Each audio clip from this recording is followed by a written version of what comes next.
بسم اللہ الرحمن الرحیم۔ قیامت کی نشانیوں میں سے ایک نشانی جو ہمارے نبی مکرم صلی اللہ تعالی علیہ وسلم نے ارشاد فرمائی وہ یہ فرمائی کہ وَفُشُوَ التِّجَارَةِ حَتَّى تُعِينَ الْمَرْأَةُ زَوْجَهَا عَلَى التِّجَارَةِ، تو فرمایا کہ بزنس اور کاروبار اس کثرت سے عام ہو گیا ہوگا کہ بیوی اپنے شوہر کا تجارت میں ساتھ دے رہی ہوگی، یعنی خواتین بازاروں میں آ چکی ہوں گی اور باقاعدہ وہ مارکیٹس میں تجارت کر رہی ہوں گی، بزنس کو رن کر رہی ہوں گی۔ اور آج ہم اس نشانی کو اپنی کھلی آنکھوں سے دیکھ رہے ہیں کہ بازار تو بازار، گلی محلوں میں الگ الگ نام سے، کبھی بیوٹی پارلرز کے لحاظ سے، کبھی کپڑوں کا کاروبار تو کبھی کوئی کاروبار، اور کچھ نہ ہو تو آن لائن ٹریڈنگ کے اندر گھر کی خواتین اپنے گھر والوں کا ساتھ دیتے ہوئے ہمیں واضح نظر آتی ہے۔ تو اللہ کے نبی علیہ الصلاۃ والسلام نے فرمایا کہ قیامت کی نشانیوں میں سے یہ ایک نشانی ہے کہ خواتین کا بازاروں میں آ جانا اور تجارت میں باقاعدہ حصہ لینا۔ آج ہم دیکھتے ہیں کہ خواتین بڑے بڑے عہدوں پر ہوتی ہیں، بڑی بڑی سیٹس ان کے پاس ہوتی ہیں، بینکس میں دیکھ لیں، ملٹی نیشنل کمپنیز میں دیکھ لیں، اسی طرح جو آئی ٹی کی کمپنیز ہیں اس میں دیکھ لیں۔ اور یہی نہیں بلکہ آج ہم یہ دیکھتے ہیں کہ خواتین خود اپنا بزنس رن کر رہی ہوتی ہیں اور بڑی بڑی فیکٹریز اور کمپنیز کی مالک ہوتی ہیں۔ تو یہ وہ حدیث ہے کہ جو ہمارے نبی مکرم صلی اللہ تعالی علیہ وسلم نے پہلے ہی ارشاد فرما دی تھی کہ خواتین باقاعدہ بزنس میں حصہ لینے لگیں گی، اور یہ قیامت کی نشانیوں میں سے ایک چھوٹی نشانی ہے۔ اب سوال یہ پیدا ہوتا ہے کہ کیا آیا خواتین کا بزنس کرنا، کاروبار کرنا، جابس کرنا اور اسی طریقے سے مختلف کام کاج میں حصہ لینا، اس کی شرعی کیا حیثیت ہے؟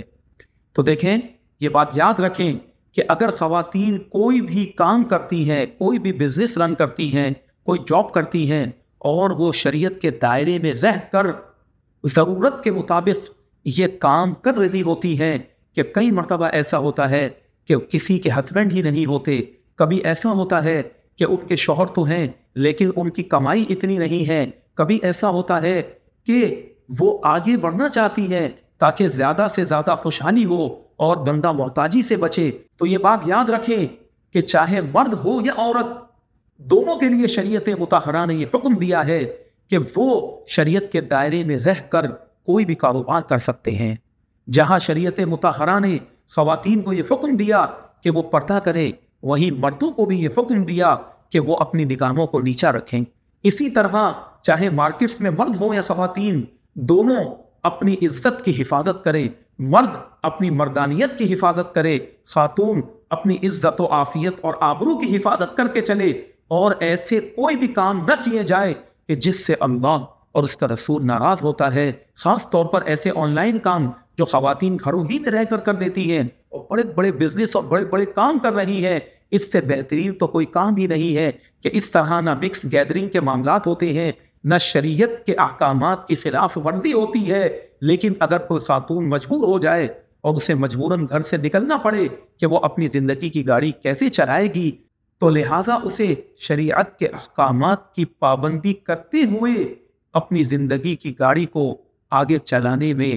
کوئی حرج نہیں ہے۔ دیکھیے کہ ام المؤمنین حضرت سیدہ خدیجۃ الکبریٰ رضی اللہ تعالی عنہا، جو ہم مسلمانوں کی ماں ہیں، آپ رضی اللہ تعالی عنہا نبی کریم صلی اللہ تعالی علیہ وسلم کے ساتھ پارٹنرشپ پر بزنس کیا کرتی، اور قبیلہ قریش کے مردوں کے ساتھ اپنے مال کو انویسٹ کرتی، اور وہ ملک شام یا یمن اور مکہ سے باہر کی منڈیوں سے تجارتی مال کو لے کر آتے، اور اس کے بعد اسے فروخت کر کے آپ رضی اللہ تعالی عنہا ان کے ساتھ پروفٹ کو شیئر کر لیا کرتی۔ اور آپ دیکھیں کہ ان تمام کاموں کے باوجود، حالانکہ آپ کا واسطہ مردوں سے بھی پڑتا تھا، لیکن اس کے باوجود آپ رضی اللہ تعالی عنہا سیدہ شریفہ طیبہ طاہرہ مشہور تھی، کہ آپ رضی اللہ تعالی عنہا کا لقب طاہرہ یعنی پاک دامن اور پاکیزہ خاتون مشہور تھا، اور آپ رضی اللہ تعالی عنہا کے کردار پر اور آپ کی پاک دامنی پر